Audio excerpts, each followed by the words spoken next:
how has the content of the book changed from previous editions? Because that was, for both of us, I know, a huge experience working on the third edition, especially Mm-hmm. because there was a 10-year gap between 2011 Mm-hmm. and 2021, between the second and third edition. So, and you kind of took the lead on some of the language, I know. Mm-hmm. Mm-hmm. Well, one of the big things that I think uh, we had to kind of really advocate for was changing language from being binary, gender driven to using they, them. Mhm. And I'm surprised now that a couple of years ago, the that wasn't something publishers wanted to do. Mm. Um, so that was a big change. And I think also in the same spirit, taking out the language that was definitive about what experience someone would have.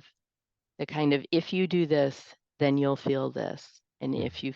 if you are in this position, it will have this effect.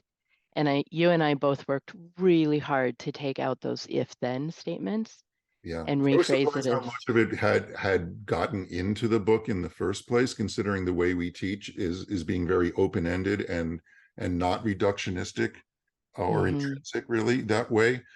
So yeah, there was a lot of language to clean up in that direction. And to be clear, for me, the they them thing isn't so much about political correctness. It's just about having the most open-ended experience for as many readers as possible. And that also took out a lot of just the word the.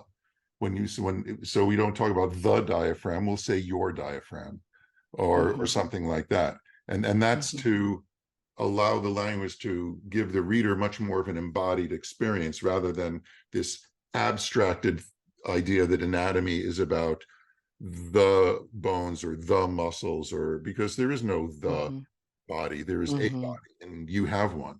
And so mm-hmm, you retooled the language to give the reader much more of that experience. mm-hmm.